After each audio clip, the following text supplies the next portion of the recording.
Yep, we're now live on YouTube. Thank you, Leah. Welcome to the Broadland District Council Cabinet meeting of the 9th of February.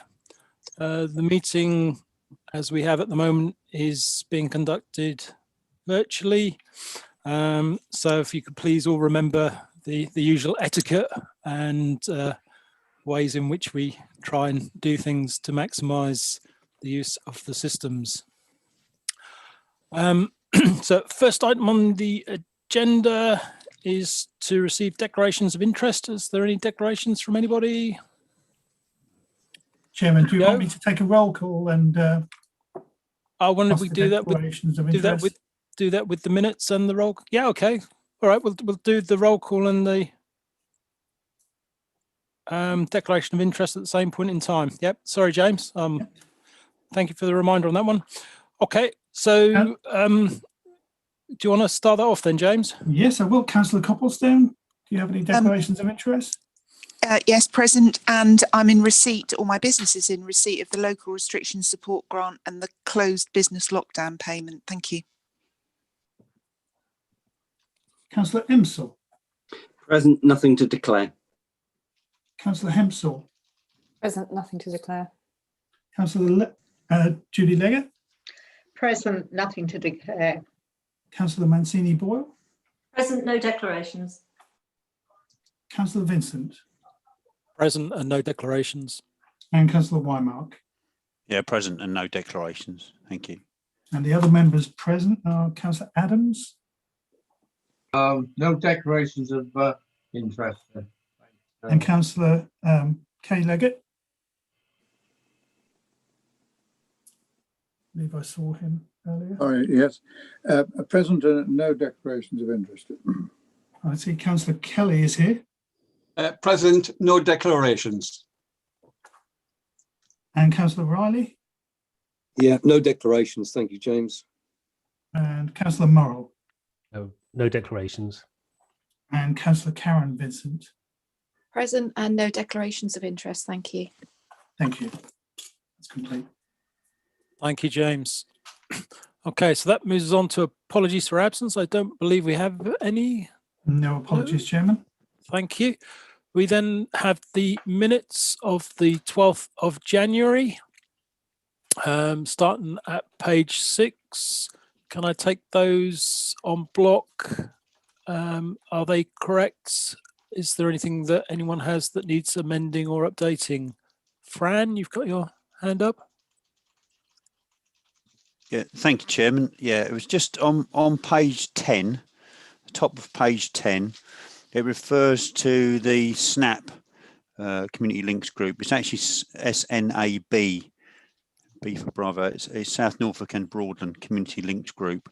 I made reference to them. I just want here, I'll just say that I did attend the meeting and I made all the participants aware of the Warm Homes Fund and shared links for them to look at. So they will be sharing that with their groups. Okay, thank you. Okay, thank you, Fran. I think that was well received. Would it not have been? It was well received, yeah. The groups obviously work with people who are feel poverty, disadvantaged in different ways. So yeah, absolutely it was received well. And hopefully we'll get some referrals through that route. Yeah, no, that's good. Okay, well, thank you for the update as well. And we'll get the minutes corrected to change the P to a B. So thank you for that. Is there anything for anybody else? If not, can you just show that you approve the minutes? Hand in the air. Yep. Okay, that's everyone. I can see that. Thank you. That moves us on then to matters arising. Is there any matters arising for anybody in the minutes? No, can't see anything. Okay, so that moves us on then to public speaking. I don't believe there is any, James. There's no public speaking, Chairman. Okay, thank you for that. And that moves on to item 6, which is representations from non-cabinet members. So welcome. We have quite an array of different members in this evening. So welcome and thank you for joining us. If you find at some point you wish to talk, join in, or ask a question, please, if you could raise your hand and at the appropriate time, and I'll try and bring you in to enable you to participate where possible.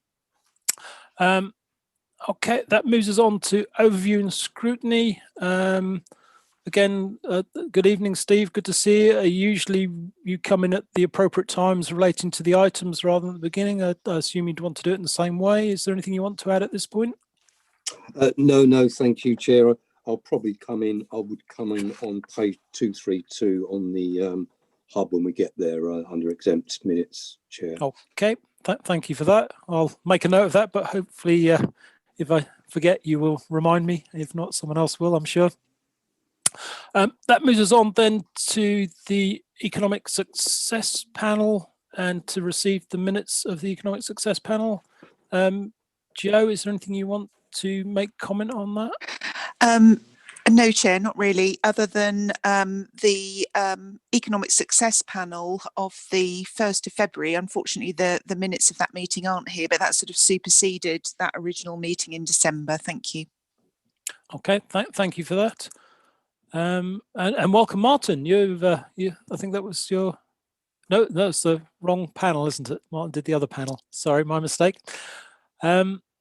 Okay, so that moves us on then to Service Improvement and Efficiency Committee. Jonathan, anything you want to add on this one around receiving the minutes? You'll see the minutes there. I will just draw members' attention to the fact that we are again in those minutes talking about the members' IT that will be coming forward. The update will be coming forward in April. So members be aware that there will obviously be some changes. The Office 365 is obviously going to be a main component of those changes. Thank you. Okay, thank you for that, Jonathan. Yeah, I think we all look forward to that being implemented and rolled out. So thank you. That moves us on then to place shaping. Lana, did you want to say anything about the minutes that we're receiving? No, nothing particular. I think the panel were quite pleased to receive the paper and are heartened by the investment that's going to be made into Broadland, and it's reflected in the recommendation to Cabinet later on in the agenda. Thank you. Okay, thank you for that. So we'll receive those minutes. The next item, Environment Excellence Panel. Over to you, Judy.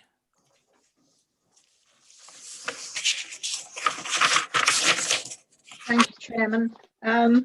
The Environment Excellence Panel minutes are on pages 278. I believe there's a slight error at the top of page 279, where it says residual waste decreased slightly, and then the reasons were, I think, inappropriate. So I don't think it means residual waste, and so perhaps the chairman of the committee would like to add something. The other thing I'm pleased to say is that the infrastructure, the environmental infrastructure position should be now out to advert. So we're looking forward to that person joining us. And also, I think everybody is aware that there's been a slight breakdown, not breakdown exactly, but the waste collection has been disrupted due to the weather, but we'll keep you informed of that. Thank you. Thank you for that, Judy. Yeah, I understand we're all instructed to carry on putting our bins out, and they will get collected as and when, depending on the weather and the circumstances at any given point in time. That is correct. Thank you for that. So we'll receive those minutes, and Ken Kelly, I assume you'll take forward the need to change your minutes or update your minutes at your panel when you actually approve those. Yes, I will do, Chairman. Thank you. Okay, so that moves on then to item 12, which is the revenue budget and council tax. I'm looking for Rodney. I am here. Oh, there you are, Rodney. Yes. There's so many pains to this evening. I lost you amongst all the faces. So good evening, Rodney. I take it you'd like to introduce this one?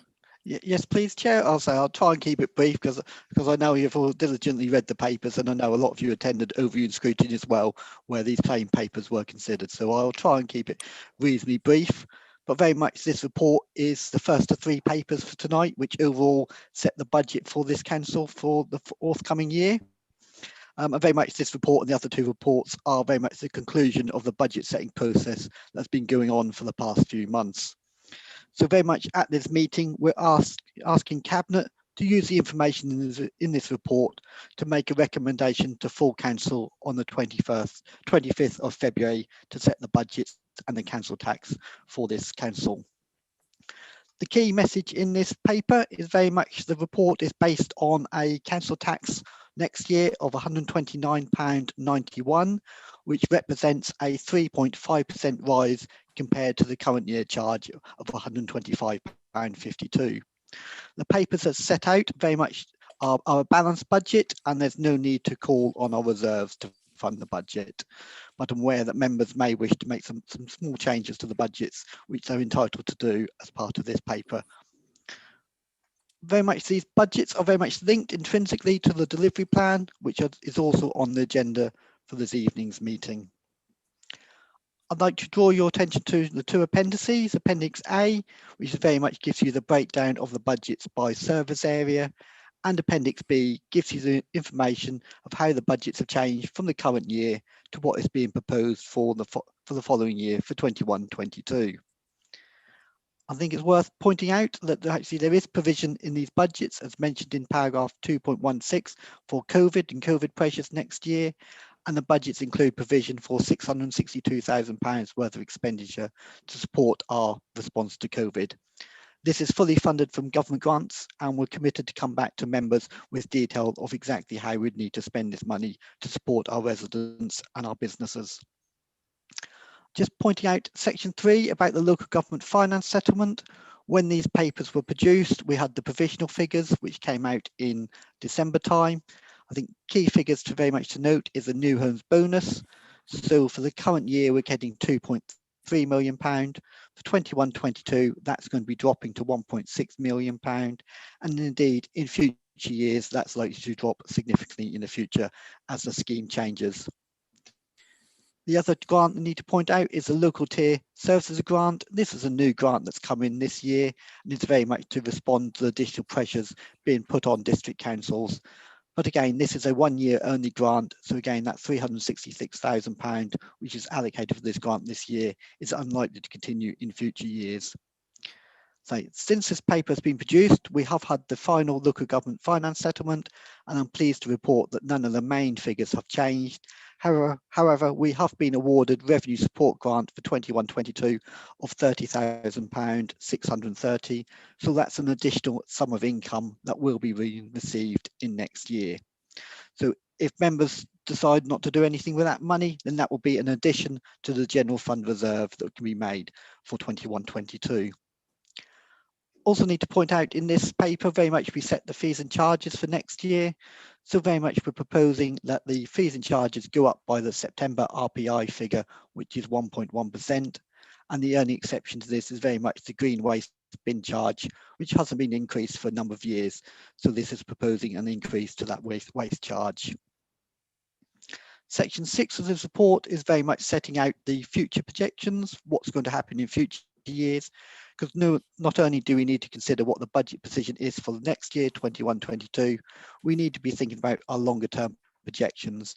And this is very much showing that actually we're expecting a funding gap developing in the future years. And this is very much due to the fact we're expecting government grants to fall in future years. Also need to point out that not only do we need to set the council tax for this council, but we also set the special expenses amounts, and this is set in section 9. And these are the monies we collect in order to maintain the street lighting in 3 specific parishes. The other area I need to draw your attention to is my advice. That's myself as a section 151 officer, and I report to yourselves actually, in my opinion, the budget is based on a reasonable set of assumptions and is therefore robust. And indeed, I believe that the level of reserves is adequate for known and potential risks in the budget in the forthcoming sort of few years. So very much, I'll pass over to members to comment and ask questions on the budget. Thank you, Rodney. Thank you for taking us through those elements. Trudy, is there anything you wish to add at this point? Yes, please. Thank you, Chair. First of all, I want to thank Rodney and his team for all the work that's gone into putting this budget together. Rodney has obviously gone through all of the salient points, and as he mentioned, many of us were at ONS and we have thoroughly been through the papers. Just to mention, with regards to the increase in council tax, unfortunately, nobody wants to put it up, but looking forward at the medium-term financial plan, as a for instance, we have got a gap forming. So that is why we have considered the increase this year. And just to put it into figures, it's an increase of £4.39 per annum on a Band D property.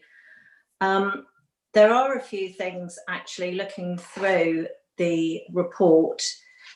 Going forward to the cost pressures that have been presented in Appendix B, on page 35.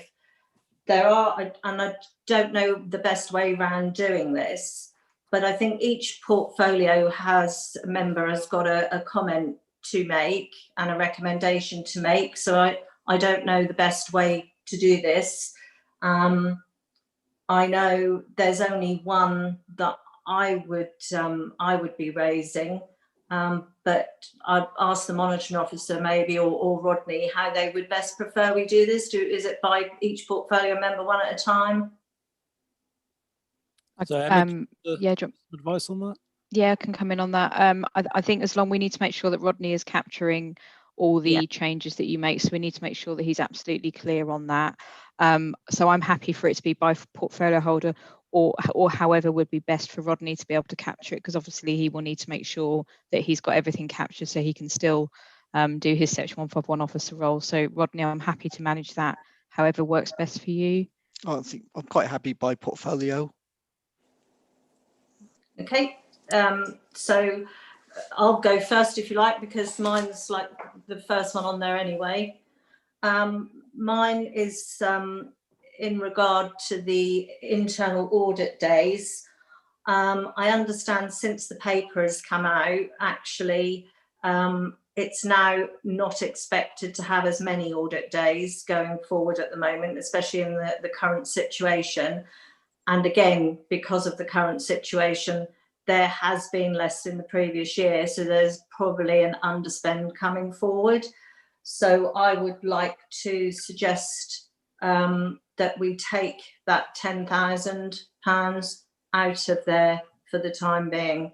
And I'm aware the audit panel will sit again, I think, in March anyway. Okay, thank you for that, Trudy. So just for clarity's, just removing that cost pressure of the £10,000 relating to the audit days. Going down the list, I think the next one relates to HR, and there's an element in here of £48,000 that's been assigned to increase the budget to allow £500 training budget for each member and each officer. And at this point in time, the feeling is that while we fully support the need for officers to have the training and have the £500 budget set aside so that can run through, at this point in time, because of the way the member training is being delivered and moved forwards, we feel there's a possibility here to reduce the member element from £500 to £250. And again, as I understand, the system, the Skillgate system that we're using to deliver a lot of the online training will enable that to still work and still function, while still giving sufficient funds for the face-to-face or specific training that may be needed.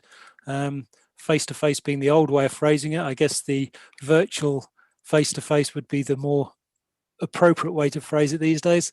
So I'd like to see the training budget reduced so that it is only covers at £250 per member, which I believe reduces that by £12,000. The other thing to note in there around the member training is a lot of member training in the coming year will relate to IT, and there is some additional resource being put into the IT that's in the budget here around resource for specific IT training, which will pick up around most of the member need. So it's reducing that by £12,000. I think that moves on to your one now, Jonathan. Right. If so, on the ICT and digital, we've got the 85,000. When you break that down, there is 7.5 in there that's for the desk booking system, which is a COVID related matter that I think we can move over to, obviously from COVID money, or maybe incorporate it in part of the 662 if that's possible to do that. So that's just 7.5 there. And on that, also on that section, we've got the allowance for additional upgrades and the additional consultancy. Although there will maybe be a need for those, I think they will have to come forward as business cases at the time when they come forward. So that would be removing the 50,000 and the 30,000, working with a business case if anything came forward to bring it through committee to actually take that forward, then not have it as a base in the budget like this. So it's removing the 7.5 out of the 85 and removing the 50 and the 30,000, but obviously understanding that we might need that money at some point, but obviously a business case can come forward for that when needed. Does that make sense? Okay, thank you for that, Jonathan. So just to summarize those and pick up those. So you're changing the software licensing and reducing that by 7,500 with the intent of the licensing that you identified for the desk system. You'd expect to see that come through the COVID funding paper. Yes. And would achieve funding in that way. The other two being the upgrades, the allowance for upgrades, and the additional consultancy. Again, what you're asking for those to do is to come forward on a need as necessary basis with the business case to enable those to assess the actual need and the cost that would go with those at that point in time. So reducing it by both of those. Yes. Okay, so thank you for that. That moves us on then to the community assets. So Joe. Thank you, Chair. The first part is the Northwest Woodlands Country Park, and there is a provision of 27,000 in the budget, the revenue budget for that. To front fund it. As I remember, there was a part revenue budget included in those figures. So I would like to know whether that is actually required in this financial year. I think we'll probably come to the end of the 2-year period the following year rather than this next coming financial year. So I just wondered whether that could be removed, please, from the budget this year. Also, under community assets, the play areas, you've got 55,000 down there. I understand that we have got 14 play areas in the district and 55,000 seems quite excessive. I would just like to ask whether the grounds maintenance contract covers some of the play areas with provision for sort of cutting grass and trimming trees, that sort of thing. So I just wondered whether the play area budget could be reduced by 27,000 and brought down to 28,000, which would be equal to £2,000 per play area. And I would like to withdraw the £27,000 budget from the Northwest Woodlands Country Park. It's not that we don't support the country park, but I assume that the initial investment included provision for that work in this coming financial year. Thank you. Okay, thank you for that, Joe. So again, just to summarise on the elements that you've picked up there, is at this point in time, we don't see the funding for the country park as a business as usual activities is needed at this point in time, as that will still be covered in the setup of the project. And we'd expect to see in a year or so's time a management plan come forward that will be costed, and therefore we can support that in the appropriate way.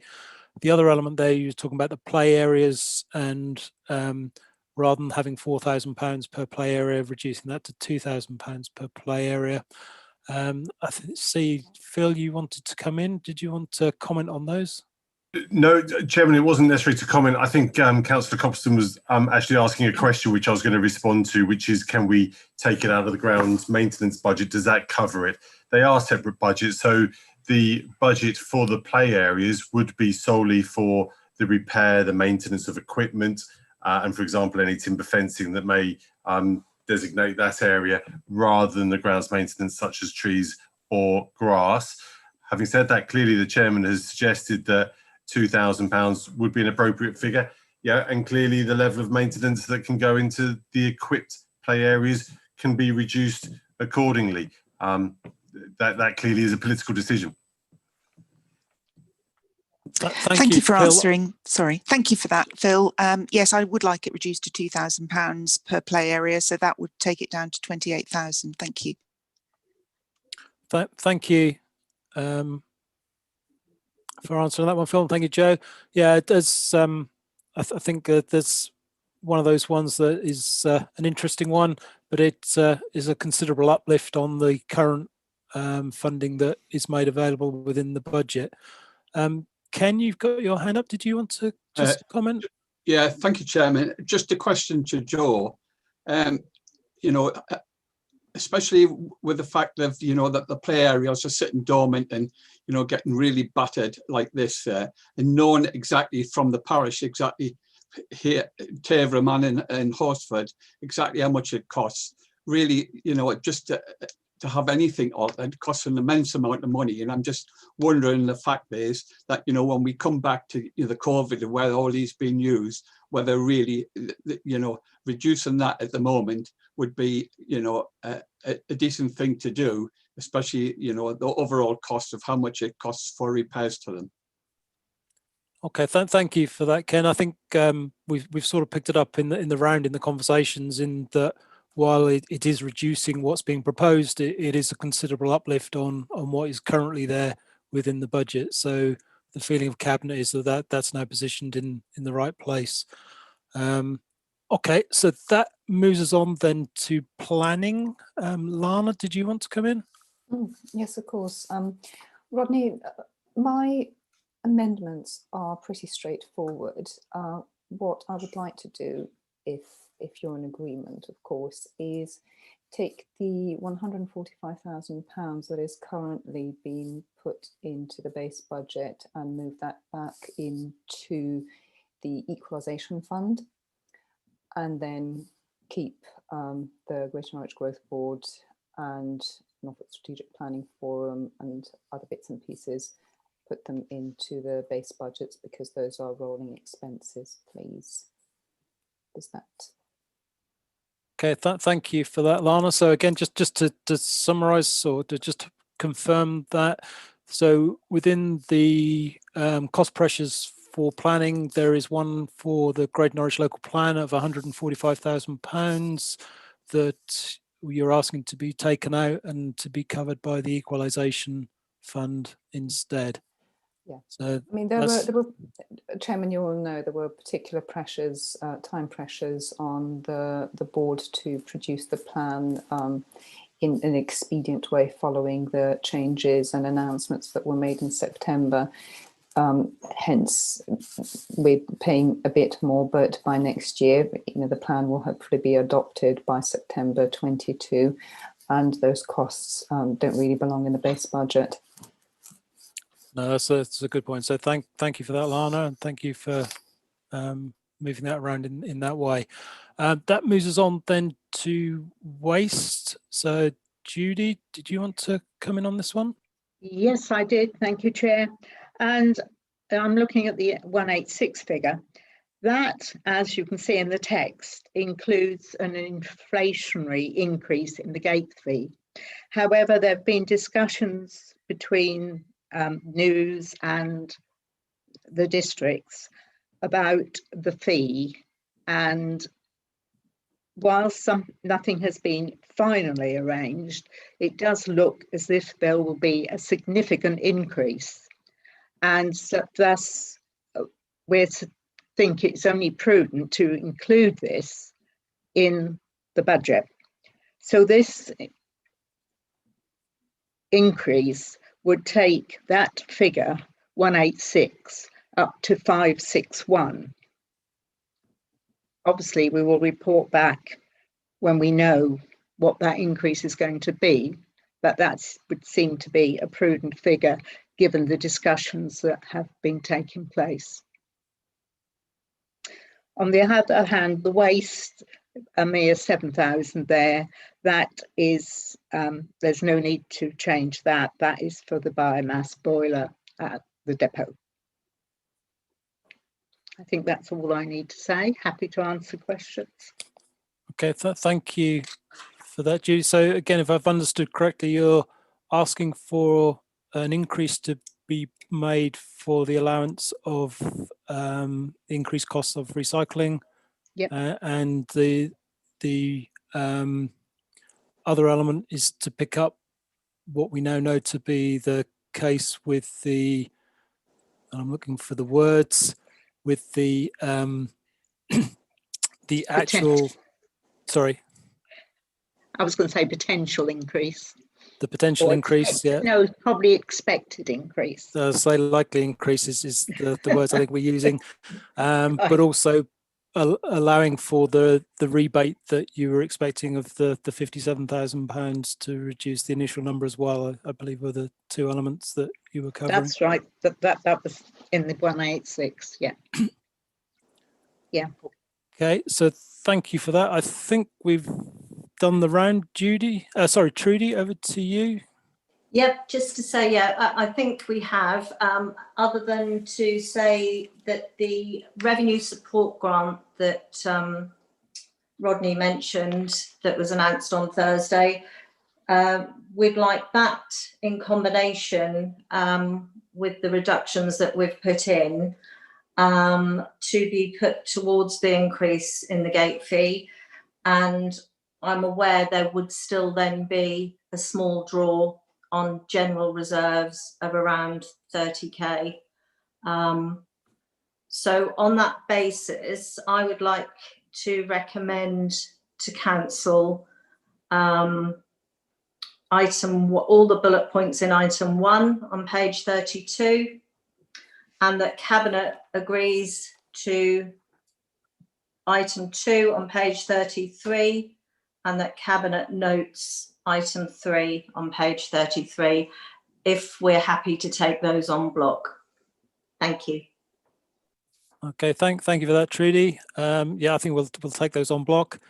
I'd just like to thank both yourself and Rodney and the team for the amazing amount of work you've done in pulling together the budget and considering the difficult times we're in, how well that stacks up at this point in time. So thank you again for that. So we have the 3 recommendations before us. I guess, James, over to you for roll call. Sorry, Chair. Oh, I sorry, think Rodney. I think I probably just need to say in my role as Section 151 officer that I don't believe any of your changes will affect the robustness of the budget, and therefore it would be perfectly acceptable to make those changes. But I do think I just do need to confirm that sort of thing officially. Thank you, Rodney. I'll be able to sleep better tonight now. Thank you, Rodney. Yes, that's it's good to know that you're comfortable with the change we've made, and that still leaves us in a good place with our budgeting. So thank you for that. So over to you, James. Yes, Chairman. Councillor Copplestone, are you for or against the proposal? For, please. Thank you. Councillor Emsell? For. Councillor Hempsell? For. Councillor Leggett? For. Councillor Mancini Boyle? For. Councillor Vincent? For. And Councillor Wymark? For. That's carried. Thank you for doing that, James. Okay, so that moves us on then to the capital strategy and capital program on page 44 of the papers. Over to you again, I believe, Rodney. It is indeed. Thank you very much, Chair. Again, this is a second report for your consideration tonight. This one very much setting out, as I say, the capital strategy and the capital program. The capital strategy is Appendix A, and the only thing I'd really like to point out to yourselves in that is on paragraph 9.3 on page 55.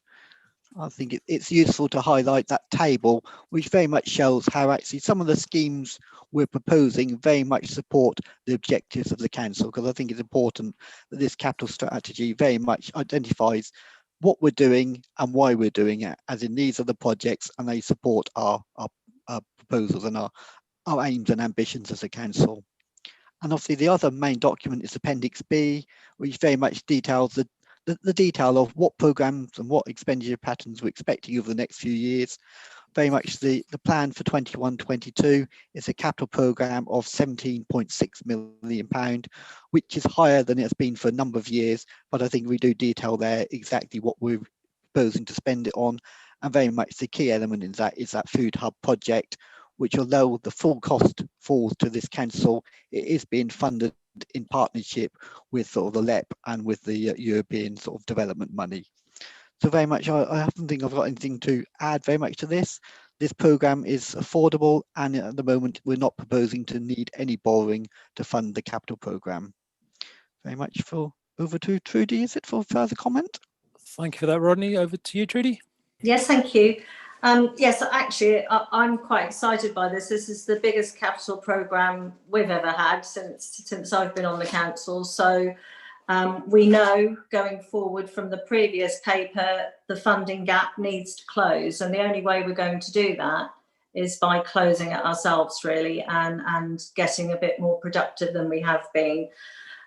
So I'm happy to recommend both the capital strategy and the capital programme to council, subject to in paragraph 6.4 regarding the street lighting budget.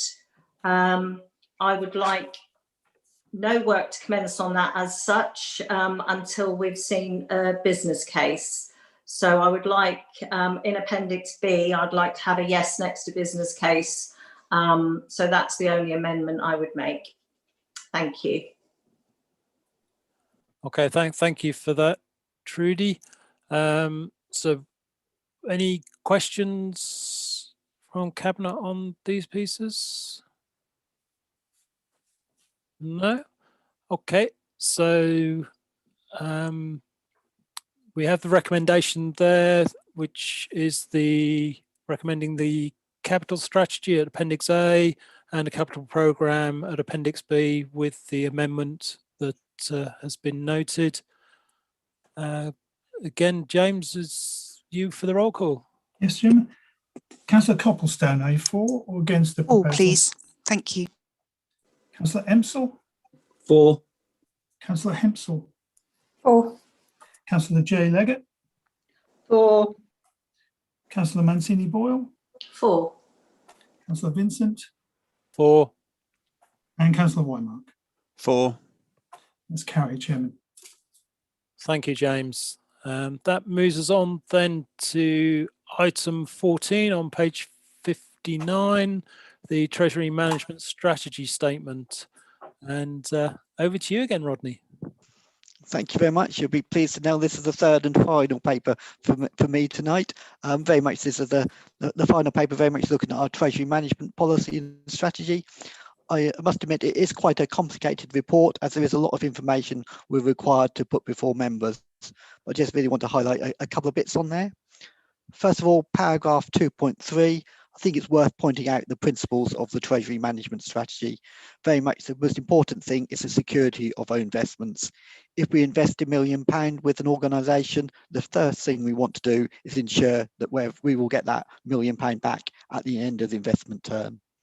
The second most important thing is the liquidity. This means actually we've got the money available to actually meet our expenditure requirements and pay our bills and actually deal with all the transactions that we need to. And then the third priority is obviously to deliver a return. We want to invest the money in order to get investment interest, and that needs to be commensurate with the risk we're prepared to take on the investment. But very much our priority is the security, liquidity, and then yield. Very much in this paper, we've got the Treasury Management Policy Statement, which is sort of mentioned in section 4. And this is very much the cornerstone. This is very much gives us the parameters on what we're going to be doing with our Treasury management activities. Section 5 very much sets out the annual investment strategy. And in particular, this sets out who we will lend money to and for what term. And I'll particularly point you to page 71, which very much gives you that high level table of which organisations we're prepared to invest in and how much and for how long. And we invest in high quality institutions in order very much to ensure the security of our investments by investing in banks and other institutions with a high credit quality. We're sort of ensuring that we will get the money back, meeting our requirement for the security of our investments. Also want to draw your attention to section 6, very much where we provide information on what our return will be on these investments. As members will be aware, the current bank rate is 0.1%, so very much the interest we can earn on investments is quite low, considering the value and size of our investment portfolio. And very much we're suggesting that the investment interest budget for 21-22 will be £346,000. I also need to mention to yourselves the potential indicators, and these are referred to in section 10 of the report. And these very much are indicators to show whether or not our investment proposals are affordable and whether we're actually potential investments in securing our assets. And I have no matters of concern to report back to yourselves. And the other thing, obviously, you need to manage borrowing. Treasury management is not just about investment, but it's also borrowing. But at the moment, there is no anticipated need for this council to borrow. And that, I will pause for questions. Thank you for that, Rodney. Is there anything you want to add at this point, Trudy? Yeah, I will just mention a couple of things. As Rodney had said regarding the expected investment returns, we have actually received better than expected returns, as been identified actually in the budget. And if you see in paragraph 6.2, our externally managed funds, we are in receipt of approximately £30,000 a month. And previously, till we moved that money, actually, we were receiving virtually nothing on that. So that at least there is something we are receiving there. And the second thing I would say with regards to the borrowing, no, we're not borrowing anything at the moment, but members will remember we have added another option to the potential for borrowing when we added the Municipal Bonds Agency, whose rates are lower than the PWLB. So if it did come to a decision to borrow, we have more options now. Obviously pleased to see we have not broken any of the indicators, and we are following the guidelines of MHCLG and SIPFA. So I'm very happy to recommend to Council item 15.1 and all the bullet points within it on page 65. Thank you. Thank you for that, Trudy. Are there any questions on the Treasury management strategy? No, can't see any. So over to you, James. Thank you, Chairman. Councillor Copplestone, are you for or against the proposal? For, please, James. Thank you. Councillor Emsell? For. Councillor Hempsell? For. Councillor J. Leggett?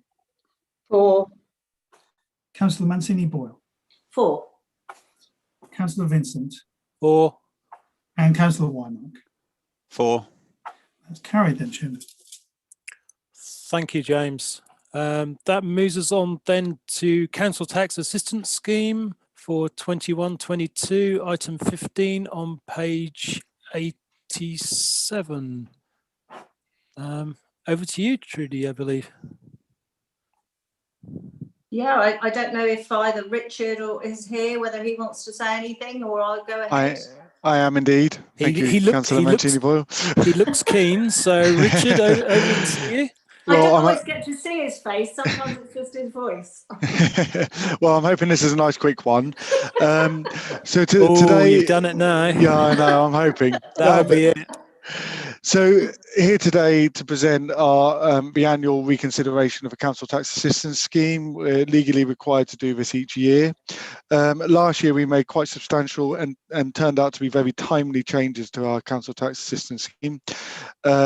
It's managed to robustly stood up to the test of it thrown by COVID, largely by through the linkages that it provides to you through the DWP systems. We've seen a massive migration over to universal credit due to everybody's changes of circumstances due to COVID, and every time that change of circs happens, we get a notification through DWP. So that allows us to make sure that those who need the support and are entitled to it get it really quite quickly. There is therefore no real changes required this year. And I am therefore recommending to Cabinet to agree to the proposal to adopt the current council tax assistance scheme with no changes for the financial year 2021-22. Okay, thank you for that, Richard. Yeah, the changes that were made last year were timely as it turned out, and has put us in good stead as we've had to deal with a whole host of things that have been thrown at us over the last year, and again the amazing way in which our teams have stepped up and performed in covering those different aspects that they've had to deal with in very difficult times. Is there anything else you need to add, Trudy? Yeah, I think it's just highlighting how well the team have done, because if you look at page 88, 3.2, the increase is 106%. And it's been, we've got the money to the right people at the right time with the system we have in place. So yes, it was timely, and therefore I would like to recommend 8.1 to council, please, on page 90. Thank you. Okay, thank you for that. Are there any questions for Trudy or for Richard from anybody? I think Councillor Hempsell. Sorry, Lana, is there anything you'd like to ask? Yes, please. You were right when you said Richard had done it, when he said it would be quick. I have a question. In addressing some casework in supporting the food hub in Acre and the clients who have been put in a difficult position to have to use it, it transpired that the job centre in DIS gets specific officer support in terms of signposting people who come to seek universal credit and register for it to the excellent work that the Early Help Hub does, which I think then averts a lot of the issues that might get bottled up for a while moving forward. Do you in the team have any ambitions to, because I know we're not covered in Broadland in the same way with DWP, but is there any way on the job centres, is there any way of extending that to our residents as well? Because I've certainly felt the need in Acre. So there's two things there. First of all, when someone claims for universal credit, it's a simple task of clicking, because it basically says, would you like to notify your local authority that you have claimed for universal credit? If by clicking that notification goes straight to our officers anyway. In respect to having that better linkages with the job centres, I don't think any increase in linkages is a bad thing. We really need to increase those linkages. So if you would like, I'm quite happy for you to detail the job centre which they're finding more difficulty, and I'll make sure that there's an officer link in place, because a lot of it is just referrals through.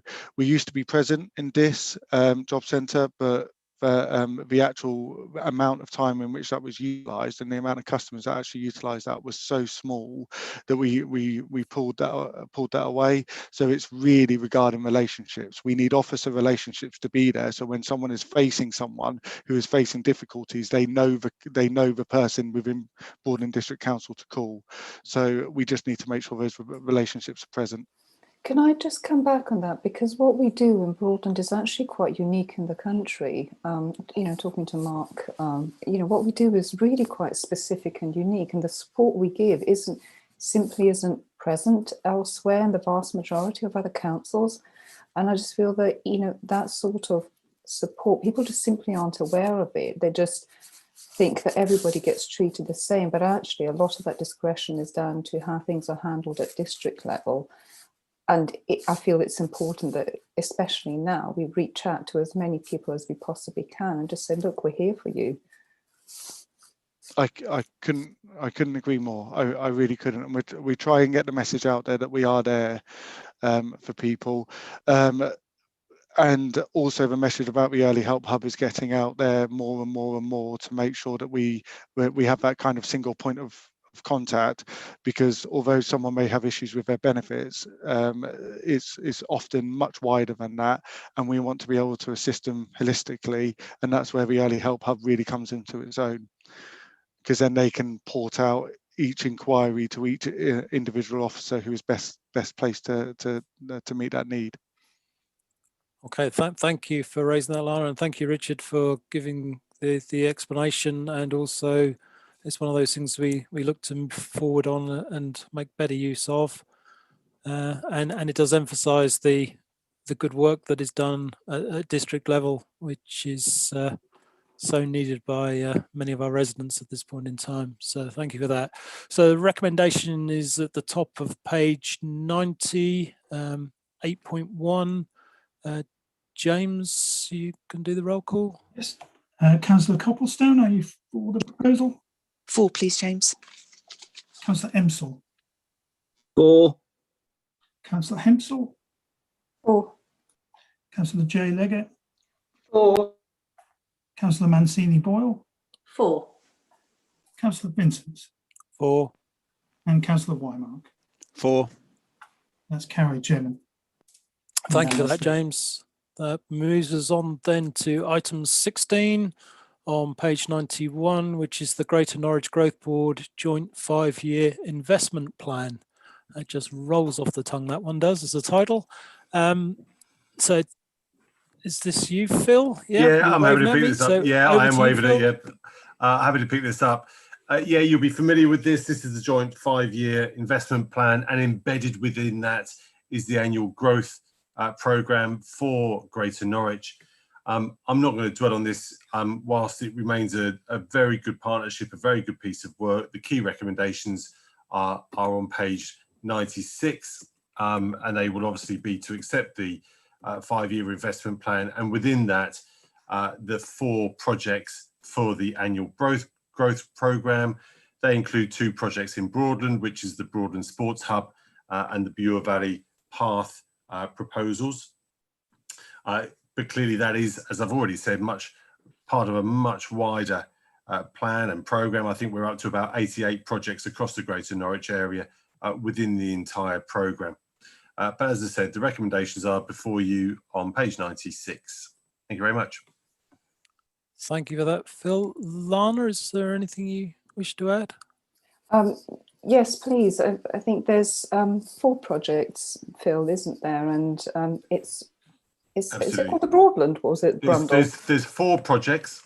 And it's the Brundle one, isn't it? Which is of 2 of which are in Broadland, which is the Brundle Sports Hub and the Bure Valley Path project as well. Yeah, and the Brundle Sports Park is something that has been needed for a very long time.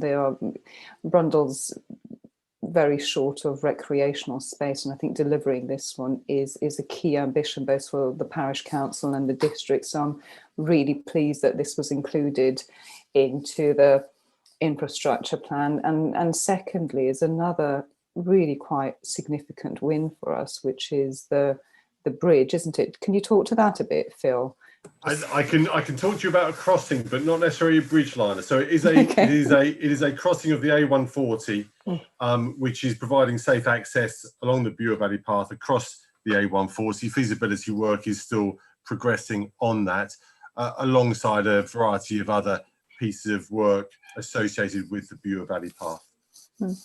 Could I also ask, could you elaborate just ever so slightly on the two projects that are carried over from 18 and to which the additional sum is allocated?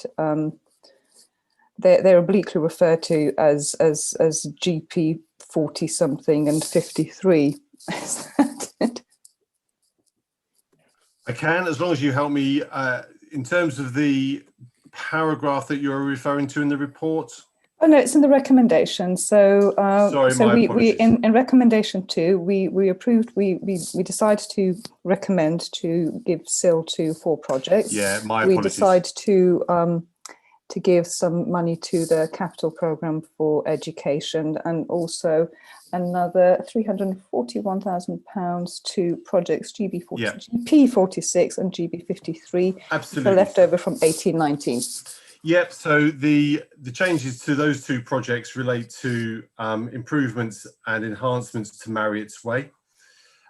Those actual enhancements and improvements aren't actually within Broadland District Council's jurisdiction, but also you'll appreciate that it does benefit residents. It's in the vicinity of the Gibraltar Gardens and what I know is the Norwich Tip area, but it's quite significant enhancements to that, and providing network improvements to surrounding footpaths as well. So as I say, in Norwich's jurisdiction, but benefiting Broadland residents as and when they use that network. Yeah, I mean, I think we take ownership of the Marriott's Way as much as anybody does. It's a very much loved recreational facility, so any improvements along any of the way are incredibly welcome. So, yeah, so I would like to ask Cabinet to recommend to Council to approve recommendations 1 and 2 as we've just discussed, and yeah, pleased to take any more questions. Thank you for that, Lana. Joe, you wanted to come in? Thank you, Chair. It's just a comment, really. The Bure Valley Path is really an important part of our green infrastructure in Broadland, and I'm absolutely delighted to see that there will be a provision of safe crossing across the very busy A140, which will be essential to maintain public safety going forward. So I'm delighted to see that, and I'd like to second the recommendation. Thank you. Thank you for that, Joe. Yeah, I think the infrastructure plan just emphasised how well the 3 councils that contribute their SIL collections and pooling it work with this, being Norwich City, South Norfolk and Broadland, with the support of the county council. And it just shows that how much can be done when working together and working in partnership. And achieving so much right across a very large geography. So it's a good thing to see these things coming forward, and particularly pleasing to see the link being made for the Bure Valley path that hopefully will enable the safe access to and from Aylsham, which will make a big difference in that area. Okay, are there any other questions or points? No, can't see any. So over to you, James. Okay, the recommendations are on page 96, 8.1 and 8.2. Councillor Copplestone, are you for or against the proposal? For, please, James. Thank you. Councillor Emsall? Councillor Emsall? For. Councillor Hempsall? For. Councillor J. Leggett? For. Councillor Mancini Boyle? For. Councillor Vincent? For. And Councillor Weinmark? For. That's carried then, Chairman, unanimously. Thank you, James. That moves us on then to item 17 on page 148, the delivery plan for 21-22. I believe I've seen Sinead in. Yep, there you are. You doing this one, or is Hannah who's just made an appearance? Sinead's going to cover this one for us. Okay, over to you, Sinead.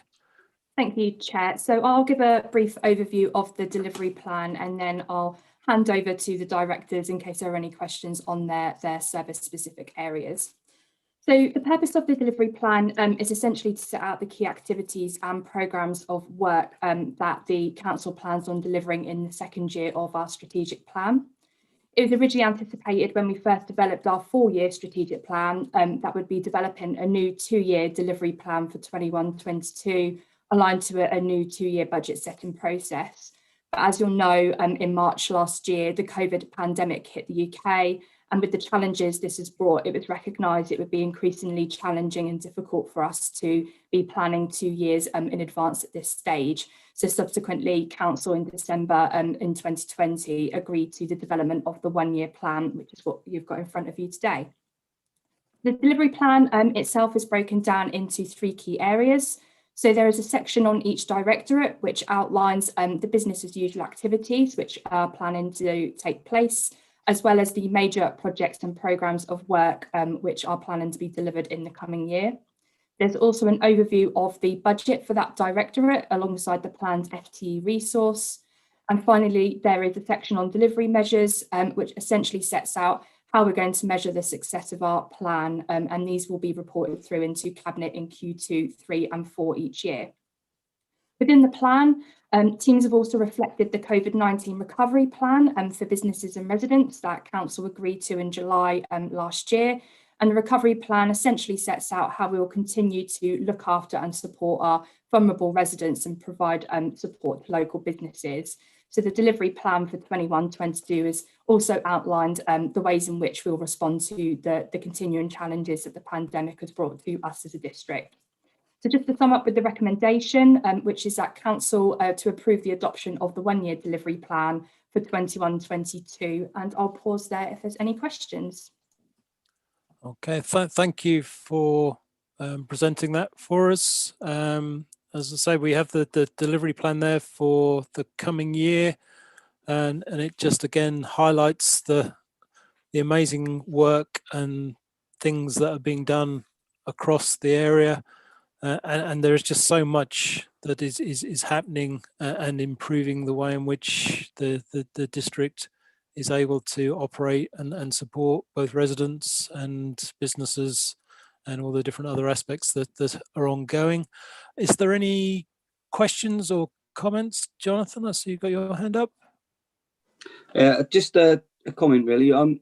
Things, for instance, page 162, where it's a redesign of early help and prevention model. I was just wondering, obviously with redesigns of any service delivery, obviously we have the Service Improvement and Efficiency Committee, and I was wondering obviously that things that would be a redesign of service would need to come through that committee. And obviously where you've got Q1 and Q2 on those, I was just wondering, just to highlight the fact that we'd need to see some work of the redesign through those. And that would obviously go for any departments that were having a redesign of service. But obviously there is a point where it won't need to come through the panel, but there are options for it to come through the panel to make sure that we are looking at the best way forward. So I just wanted to highlight that obviously where ideas are put forward, that there's obviously the structure of getting it through service improvement and efficiency. Okay, thank you for that, Jonathan. Jamie, I think those two fall into your area. I take it they're on the work programme to come forward to SEAC? They are, Chair, and thank you, Councillor Emsall, for the comments. Absolutely noted. We'll bring the material through to the right policy committees in due course. Thank you for that, Jamie. I've got Judy followed by Lana. So Judy.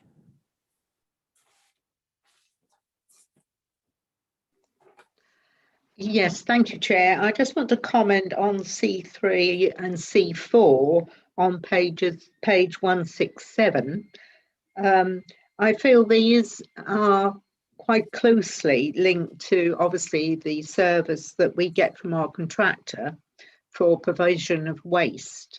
And thus I would like to think that the timings will be appropriate, i.e. that they are that it's not done, this project is, these projects are not complete or implemented until we know who our contractor will be. Thank you. Thank you, Judy. I think, again, that's probably aimed at you, Jamie, just to pick that one up. It is, Chair, and it's a very fair observation and challenge by Councillor Leggett. As we explored at the Environmental Excellence panel last time, there are obviously clear interdependencies between all of these work streams. And of course, we'd be wanting to take any decision cognizant of who the new provider is that we will be working with in the future. So I'll take that away, Chairman, and just review the dates. I think looking at C3, Q3 would actually feed into the procurement process quite nicely. It's probably worth looking at C4, which states Q2 as a final business case, and just reviewing our position on that basis. Okay, thank you for taking those on board, Jamie, and just looking at the dates, just make sure they do fit in with the interdependencies of the other activities that are ongoing. Lana, you wanted to come in? Yes, please, Chairman. I just wanted to give a bit of a shout out to Helen and the planning team, who just get their heads down and get on with it, who identified a need to liaise with the parishes more closely and more effectively and just more thoroughly and even better than we do before, and have found a way of funding an extra Section 106 post within the monies that are already available. The eagle-eyed parish council clerks in my area have spotted this and have been really supportive of this additionality, and will really welcome the extra engagement that will go into making sure that the 106 provision in the parish is absolutely spot on for the residents who live there. So I just wanted to, at this point of the delivery plan, I know it's not in there specifically, it's in the budget, because that's what planning officers do, they just get on with it. So, but thank you for that. Thank you, Lana. Yeah, just to support what you're saying there, I think I know I've had a couple of emails from parish clerks, again, wanting to see more support and more help in their delivery, both of Section 106s in their area and also the SIL funding that they're getting. So the additional resource, no doubt, will be targeted that, and will make an appearance, no doubt, in the business, so in the delivery plan as we move forward. Joe, you've got your hand up. Thank you, Chair. I just wanted to comment on A2 on page 163 about supporting aspirations and skills of residents.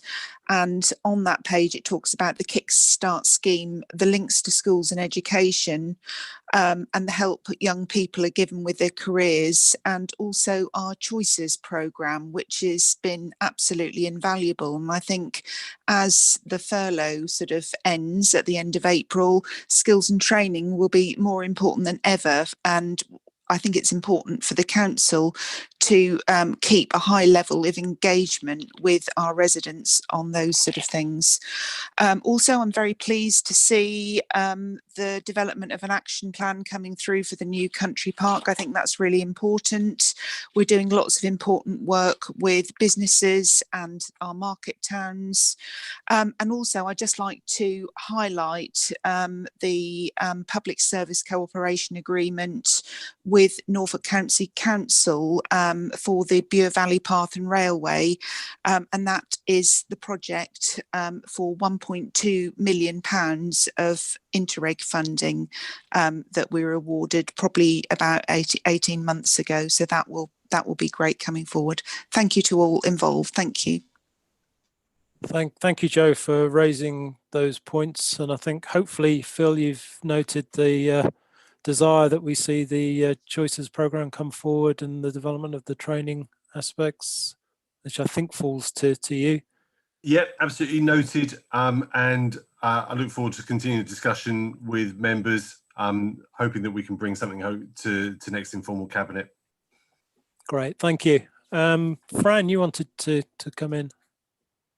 Thank you, Chairman. I just wanted to echo a lot of what Joe said about the increased sort of opportunities for wellbeing in our area, but also sort of A1 on 162 and also A5 on page 164. I think it's really important that we look at how we support our people, particularly our vulnerable people in our area. I mean, Richard did touch upon it when he was talking about the council tax assistance in item 15, how we've worked very well with our partners to support vulnerable people throughout the COVID and ongoing, really.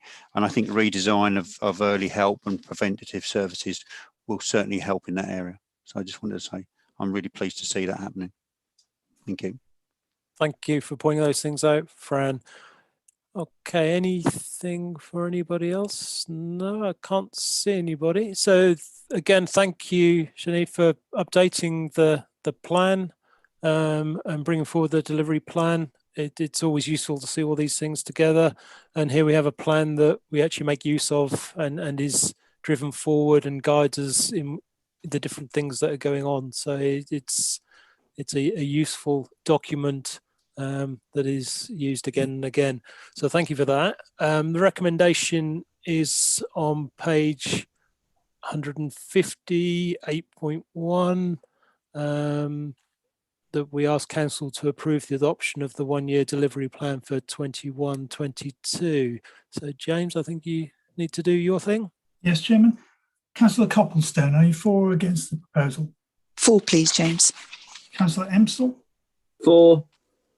Councillor Hempsall? For. Councillor J. Leggett? For. Councillor Mancini Boyle? For. Councillor Vincent? For. And Councillor Wymark? For. That's carried, Chairman, unanimously. Thank you for that, James. That moves us on then to item 18, being the COVID-19 update. That starts on page 265. Good evening, Lee. I can see you're in the room. Are you presenting this one, or is that with Hannah? It's with you, Lee. I'm getting a nod, so no pressure. Over to you. Okay, thank you. Good evening. So I'm going to give you a very brief introduction to the report and a small update on some of the information that was contained, because of course the report was written a couple of weeks ago. So this is the second COVID update report that you would have seen. First came forward in December last year and went straight to full council. So the report basically outlines the significant impact that the pandemic is having on our communities, our businesses, and of course the council itself in terms of demand on services. So since December, we have experienced tier 2, tier 4, sorry, my screen's just gone very funny, but it's come back. Now we're in a national lockdown, which we know was imposed on the 4th of January.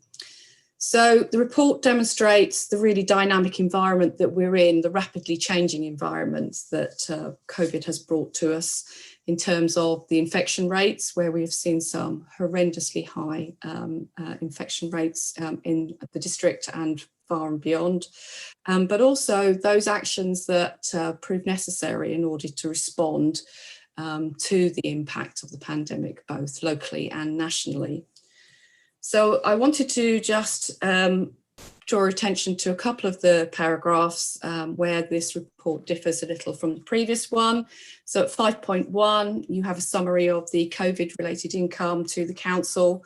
That's income either direct from central government in form of business support grants or funding coming via the council for the addressing the additional demands on services and assisting in tackling the impact of the pandemic. Furthermore, under 320, you will see that there's some detail about the arrangements for staff redeployment and for volunteering to support the surge in demand on the NHS, and there is a further update on that Emma may be able to provide. At 319, we talk a little bit about the considerable lengths the council has been going to support our staff during these very difficult times. And by that, I'm talking about mental health support, training, and of course, ensuring that we have COVID secure workplaces. Then, as I mentioned, a small update. I mean, at the time that this report was prepared, the case rate in Broadland was actually 515 per 100,000.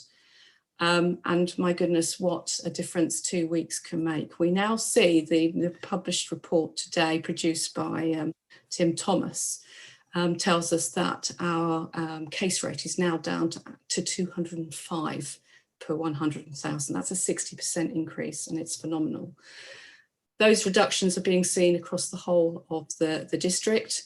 They're excellent news, but it isn't time to relax. You know, there is still considerable infection rate out there. And of course, that we need to continue to monitor that. And in the report, I described a structure within the council for the coordination group and the silver group and the business and economic group, and how we deliver against that. The other thing I wanted to mention was vaccinations, because in the report under 311, talk again about how the council is actually supporting the programme of vaccinations. And at that time, it wasn't possible to provide any information, specific information about the levels of vaccinations. We have moved forward. We do now have information for Norfolk and Waveney. There is nothing available by district. And we have percentages, not actual numbers of vaccinations that have been undertaken. But I wanted to share with you the excellent news that we now know that of those who are aged 18 over in Norfolk and Waveney, more than 90% have now received their first dose of the vaccine, and 12% have received their second dose. And amongst our 70-year-olds plus 74 age group, have now had their first dose, and those aged 75 to 79, 81% have received their first dose. It's always good to end on a high. Any questions?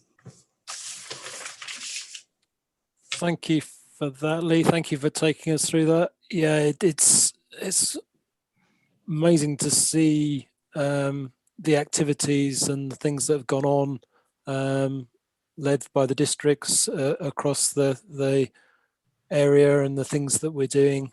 And I don't think anything highlights that more than perhaps the table of 5.1 that you indicated, with the funding that has been received, that we've made use of and supported and helped people, which is fast approaching the £57 million mark. So that's quite amazing.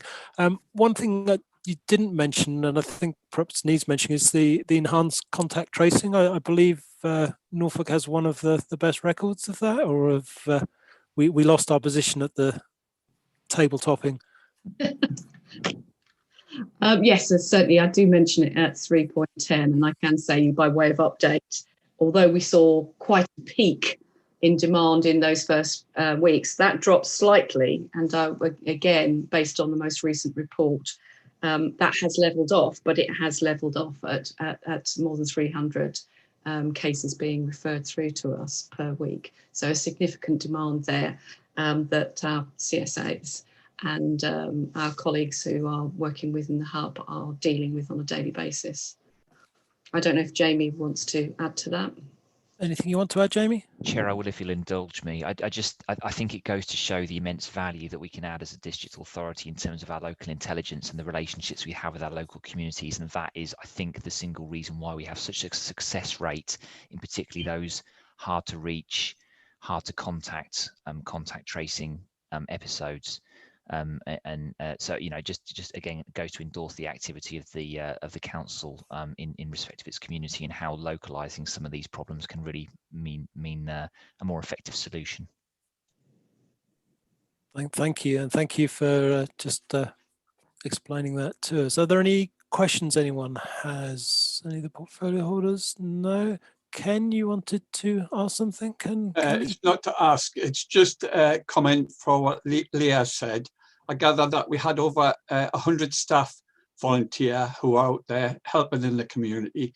And we've actually got 27 who are actually working in the hospital in the COVID wards. And I have to say, on behalf of my residents and probably all the councillors, my admiration for them, there is just no words to say how wonderful I think they all are. And I think we'll all agree, you know, they deserve a real big pat on the back for it. Thank you.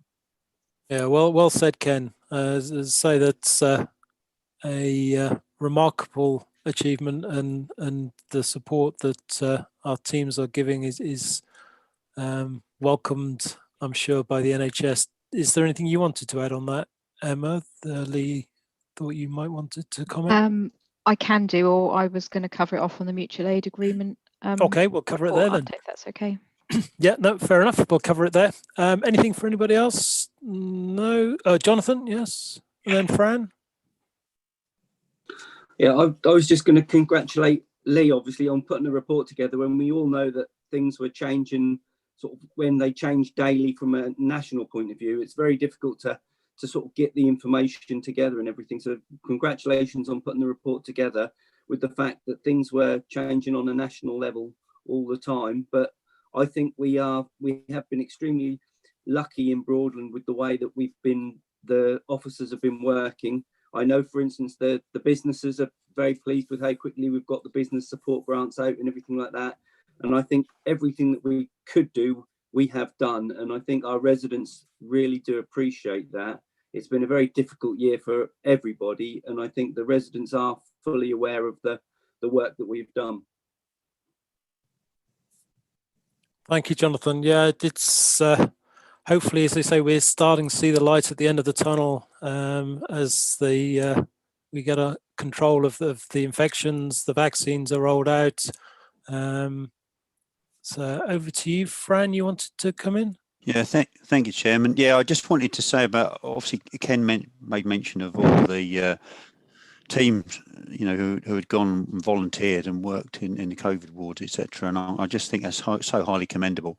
And I know the communities team have done so much work, test and trace and other areas, and supporting the community too. But also I wanted to highlight on here how we've trained 43 mental health first aiders. I think, you know, this is a very difficult time for people in so many different ways, you know, in so many different ways of working alone, etc. So the fact that we've got a large number of people who can actually support people and support people well if they need that help, I think is highly commended. So I think I've done mental health first aid training myself in the past, and I know how valuable it can be for people who may be struggling. So I just want to say I'm so pleased to see that. Thank you. Okay, thank you for that, Fran. Trevor, you wanted to come in? Chairman, thank you. If I can just start off by saying thank you to members for the kind comments you've made around staff who've been redeployed and the work that's been going on through COVID. It would be remiss of me not to say that the one team really has been working as one team. So across the board, whether it's people on the front line of customer services, whether it's people working behind the scenes in terms of the revenue budgets out to businesses or recovering council tax, supporting communities. I just think that it's really important that we make sure that the shout out goes to the whole team who collectively have conspired to make a significant difference in terms of delivering in the COVID environment and producing the kind of business plan you've seen before you tonight and budget which sets us to fare for next year, hopefully as we start to springboard out of the worst implications of a pandemic. I just wanted to name check the whole team, if that was okay, Chairman. Thank you. That's fine, Trevor. Thank you for doing that. As you say, it is about everybody doing their thing, everybody pulling together, which enables us all to do the different things in the different ways to cover and support and be there for each other. So thank you for saying that. The recommendation is on page 167, which is just to receive the report. So we duly do that. So thank you again, Lee, for providing us with that update. It's appreciated. And that moves us on then to the mutual aid agreement, item 19 even, on page 220. Emma, I think you're in line for this one. Yeah, that's me, Chairman. Thank you. So as we've touched on, this was under the absence and urgency provision in the Constitution. The Managing Director is enabled to carry out any function of the Council. So in agreement with yourself, Leader, and also the Chair of Overview and Scrutiny, we did sign this mutual aid agreement. I think it was 3 weeks ago now. Feels a bit like only yesterday, but I think it was about 3 weeks ago. And what that really enabled us to do was pick up the redeployment of our leisure staff to the Norfolk and Norwich University Hospital, and to also do a call to arms for our wider workforce to put themselves forward to volunteer. We had a phenomenal response to that. For the last couple of weeks, we've had our leisure team in the Norfolk and Norwich Hospital, which has been fantastic to actually really make that massive difference that Councillor Kelly was talking about on the ground and in the wards. We have had some phenomenal feedback on the staff and how they've worked in there. So a massive credit to them and how they've taken that forward. And then on top of that, as I say, we had nearly 100 volunteers, and we're working through where they can volunteer and help with various different tasks across the board to help the NHS really come out of this time of crisis. So this report is just to go back on that MOU that enables that partnership working to happen. The MOU covers how we will recharge our time to the NNN where that's applicable, make sure that we've got the relevant insurances in place and make sure that that's all tied up. I think also what that does is it sets us in a really good partnership arrangement going forward as well. So who knows, I think we might have elections coming up in a few months' time. There may be some reciprocal staffing arrangements back to help us run those in interesting times. So I think it absolutely shows what as public sector, if we pull together, we can really achieve. And I'm hopeful this is kind of the start of some really good partnership working across the county. So I'll commend the report to you, Chairman.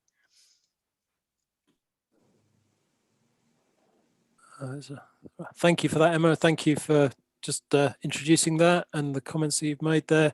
And yeah, it'd be interesting to see where we are when the elections arrive in May. Hopefully the NHS workers will be in a much better place, and as you say, they may even be wanting to support the count or other aspects in relation to the elections. Is there any questions or anything from the portfolio holders? Chair. No. Okay, so over to you, Steve. Thank you, Chair. Yeah, just to say, I would like to congratulate the admin on this. The speed at which you moved as well, and paperwork bureaucracy all has to be sorted out. Emma, I'm well aware of that. So no hesitation on my part in supporting Sean and the and his positioning with the MD on this, and absolutely right thing to do. And no matter what party any councillor's in, I think everybody's unanimously been behind this one. So first class thing to have done, really. I was just wondering, Emma, do we have any figures totally additional to what we've done out of interest in terms of other partners and just how much support's gone in to the Norfolk hospitals, generally speaking, which would have relieved staff?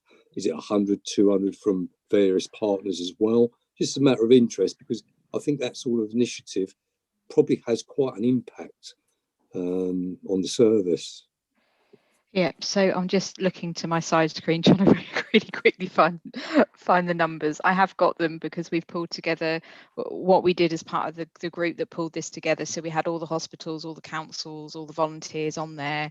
The hospital said this is our demand, this is what we need, and the districts and county match that supply. So what tended to happen was Kings Lynn and West Norfolk kind of paired up with Queen Elizabeth Hospital due to location. They provided some Yarmouth Borough linked in with the Paget, and then we linked in with the NNN. So it's kind of a mix across the board. All I will say is I'm immensely proud of if you were to do a league table of who has provided a really good support to the NHS, we should be rightfully very, very proud of our staff and what they've done. Brilliant. Thanks, Emma. I think you know where I was going with that one, so thanks a lot, Emma. Thank you for answering that, Emma. Is there any other questions, anything? No? Okay, so the recommendation is on page 224, 7.1, which is retrospectively agreeing the mutual aid agreement. Can we do this by show of hands, Emma, or do we have to do a roll call? I'm happy for a roll call, Chairman. Over to you, James. Chairman, Councillor Copplestone, 4, please. Councillor Emsall, 4, Councillor Hempsall, 4, Councillor J Leggett, 4, Councillor Mancini Boyle, 4, Councillor Vincent, 4, and Councillor Wymark. 4. That's unanimously carried, Chairman. Thank you for that, James. I guess going forward, there may be a need for more of such agreements, and as they do come forward, then obviously we'll entertain them as people hear how good our team are and how versatile they are in fitting in and supporting other areas. So again, thank all of them. Please, if I could ask you to do that, Trevor, on behalf of all of the members, that would be appreciated. Okay, that moves us on then to item 20, which is the exclusion of press and public. So I will move that the press and public be excluded from the meeting for the remaining items of business, because otherwise information which is exempt information by virtue of paragraph 3 of part 1 of Schedule 12A of the Local Government Act 1972, as amended by the Local Government Access to Information Variation Order 2006, would be